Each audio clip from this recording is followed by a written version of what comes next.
What if I was to tell you that one of the best drivers' cars in all of sim racing was largely unknown about and mostly forgotten even by the players of the simulator that you can find it in? Well, that is the tale of the Maserati MC12 GT1 for the original Assetto Corsa.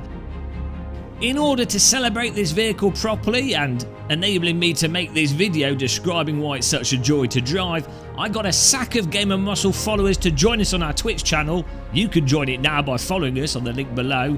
We got them all together, we got ourselves over to Silverstone, and we got our foot firmly on the throttle pedal for what is possibly the worst ever start in this vehicle. I need to stop playing train sim. That was like a steam train leaving a platform in bad weather. But it's okay because it didn't hold us back too much. We didn't lose many positions. Incidentally, you can slowly lift the clutch and clutch slip it and you'll go like a rocket. Now as we careen, mostly out of control, round the outside of the corner here, trying to jostle for position, fighting for 6th and 7th. We do get it to stick, of course. Look at this, up the inside. Goodbye, thank you very much. Antoine's been potatoed. Let me tell you why this is such a delightful car. Now, it's not the most nimble of vehicles, and it's not the most responsive of vehicles. And it actually drives and feels somewhat tank-like. It does weigh 1,100 kilograms, but where this all comes together and makes sense is specifically in its 580 bhp, 650 newton meters of power delivery, along with the amount of grip that the tyres happen to have. And it's not the most amount of grip. It's enough grip to allow you to take high speed corners without just sliding off the track. But it's also not too much grip that you can just keep your foot in and close your eyes and train line it around the circuit. The end result is that you literally have to massage this vehicle around the racetrack, crucially paying attention to the force feedback details and what the car's telling you. You really, with this vehicle, more than most vehicles and more than the vast majority of vehicles in any driving simulator, you really have to work with the car and do that based off the force feedback. It also helps to drive into the car in front of you, damaging their rear diffuser, giving them less grip and allowing you an advantage to overtake them. Some super advanced Gamer Muscle manoeuvres there as we batter Uhtred Underranking's rear end. So even on a track like Silverstone, which is a very flat track and actually quite a divisive track, weirdly, people seem to love it or hate it. I think you hate it at first and then you gradually begin to love it the more you drive it.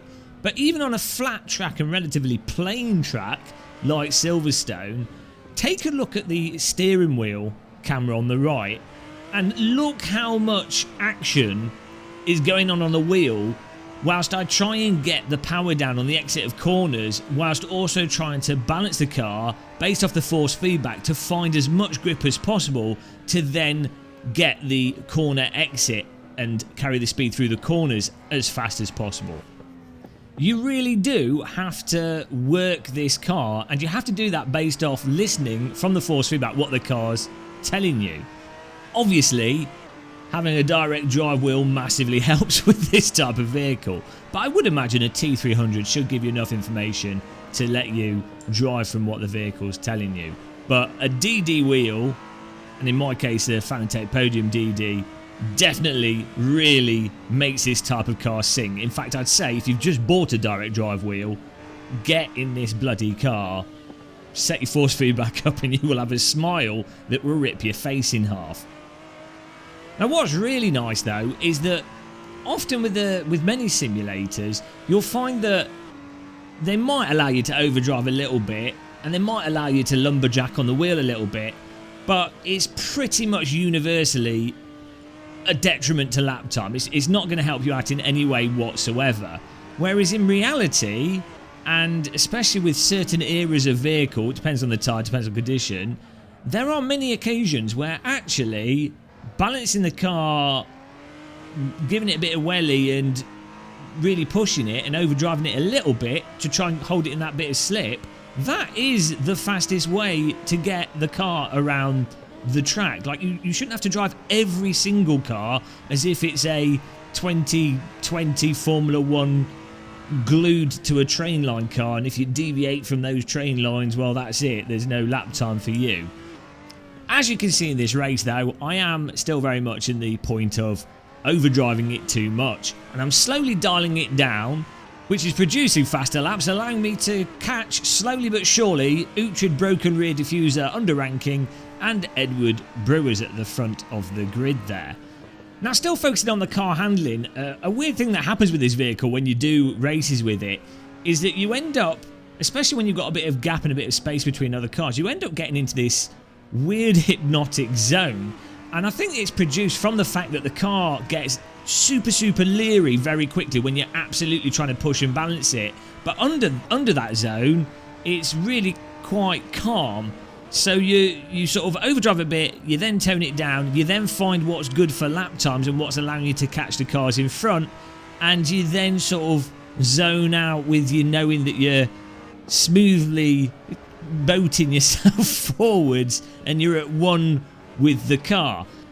Now, separate to the direct handling of the vehicle, what I've also found with this Maserati MC12 GT1 is that it tends to also produce absolutely fantastic online racing, and I think that is in a large part due to the brakes not being the most snappy and responsive. So if a car in front of you suddenly brakes, it's not like people that haven't studied the track and are nailing the brake points are going to suddenly just smash into them. But also the lateral movement of the car isn't particularly massively snappy either. It's not like a Formula car where you can dart 5 meters left or right in a split second. It's very much a progressive movement across the race circuit, across the width of the track.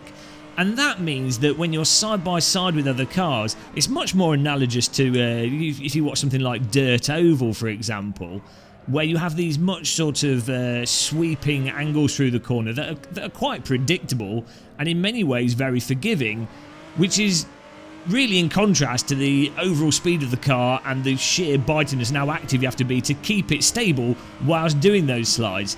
And as we come up here on Edward Brewers, who made a mistake there, and we managed to catch his draft, and now it's a case of trying to go around the outside, but we can't get it to stick, so we dart to the inside. Silverstone, fantastic with this car. You have multiple lines through these corners. You can see I've gone a bit wide there, slightly wide into corner to try and cut across, then get on the power, managed to slip a bit, didn't quite get enough exit to pass him. The fluidity of the racing in this car is absolutely superb. Here we go, we've got the draft again. Have a little, you can see me looking up the inside there. It's a bit of a bad habit, that, because if you're moving the car to the right, you're slowing your vehicle down and losing some draft. You need to know preemptively how close to be to actually get the pass in.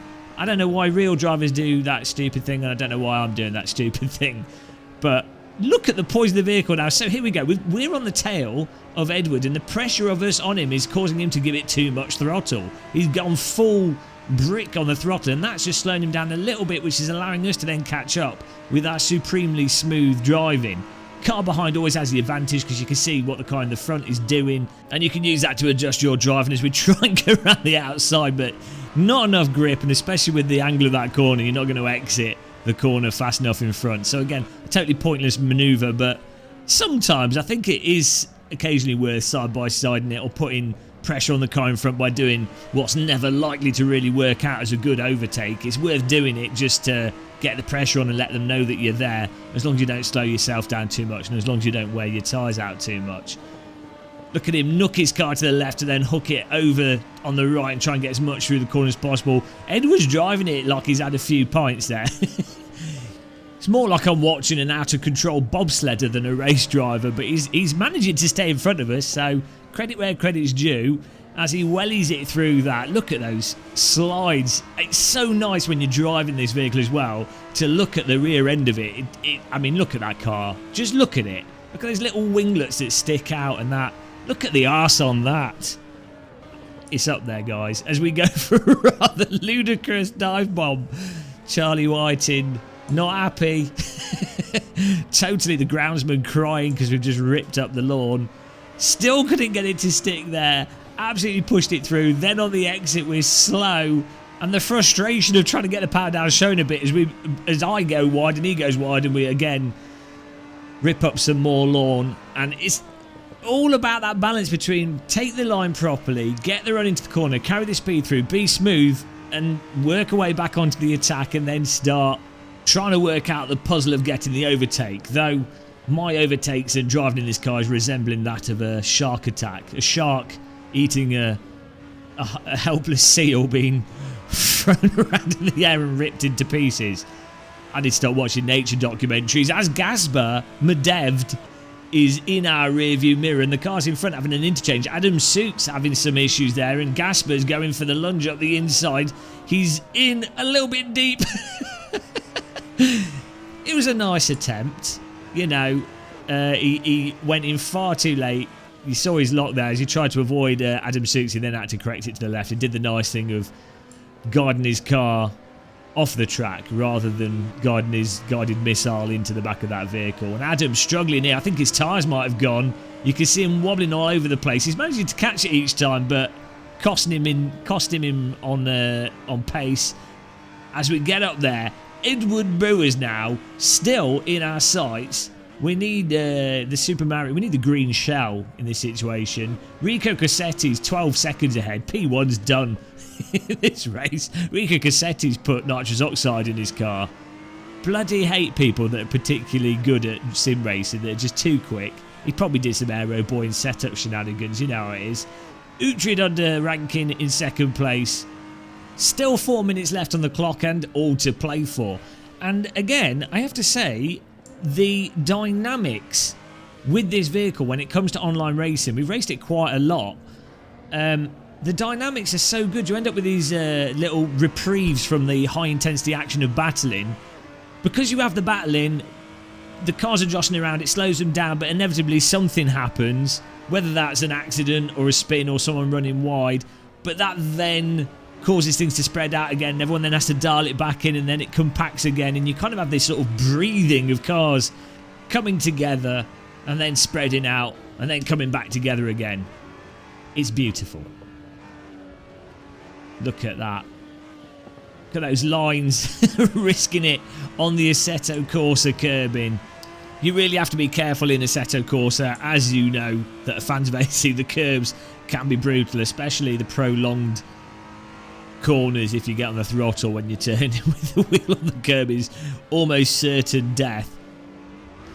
As we again take that corner a bit too tight, mow the lawn, then go wide onto the AstroTurf. I'm really just trying to get as much pace through these corners to close the gap now. Edward Brewers and Uhtred super fast once they've got the gap and the fresh air, and my tyres from all my sliding are super baked. Really struggling to get the car to stick through some of these corners. You really, when the tyres start to go on this vehicle, you really have to make sure that you've got your entry lined up. You're basically trying to drive the car in as much of a straight line as possible. But again, one of the really nice things with this vehicle is that even when it's going off, the tyres are going off, your concentration levels then sort of have to go to another level, and you're like willing the car to give you a bit more grip to allow you to play with it more, all whilst feeling exactly what you do have through the force feedback. So you're just sort of like, it's this constant communication with the car, feeling what it's doing and willing it to do more than it really wants to do. And it's so satisfying. I like, after driving this car, whenever we do a race in it, I'm like mentally fatigued from the sheer effort of trying to get the most out of it. But despite it being painful and offering a degree of despair and suffering, that's basically what sim racing is for, and that's what this car delivers in spades. Maggots, Beckett's, Chapel. It's a fantastic section of corners. It's a really nice selection of corners when you actually do it smoothly and don't bounce over all the sausages. But I thought, for this video obviously, I wanted to show that the suspension of this car is capable of hitting giant sausages at 100 plus miles an hour with 30 degrees of steering angle. Oh, you're not... now I'm mowing the lawn. Now I'm drifting.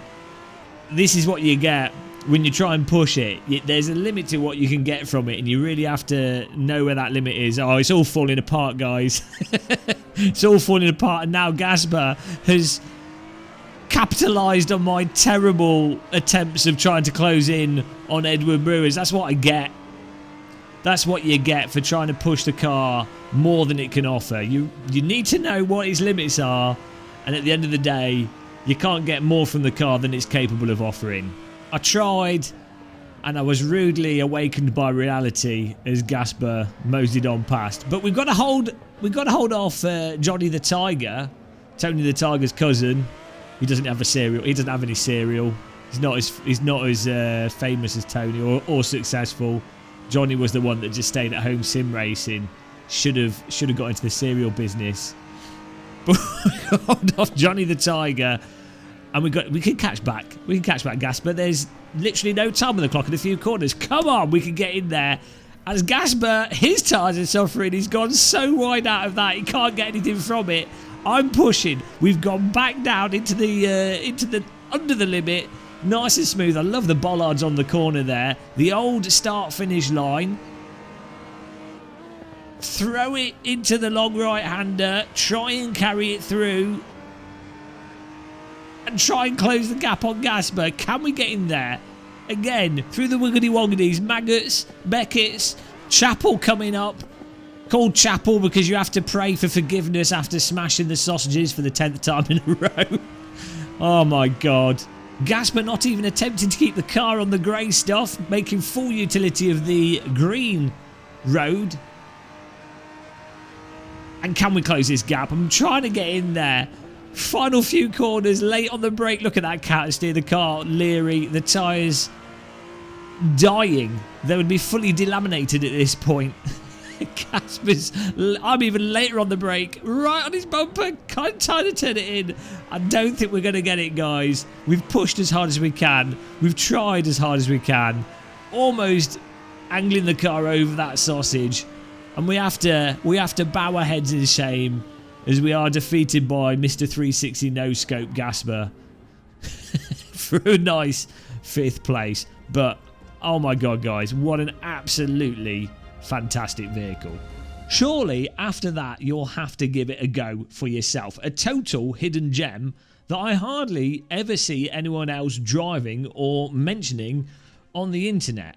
I wish there were more cars that handled like this in other simulators, and I wish more people were racing it online. I guess we have to suffer GT3 GT3 everything, despite vehicles like this existing that are a million times better than literally every GT3 car.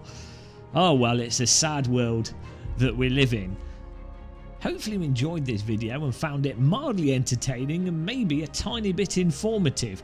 If you did, you know you can subscribe, you know you can click the like button, you know we're also on Twitch, and you also know that we have more videos that you can click through if you want to check them out.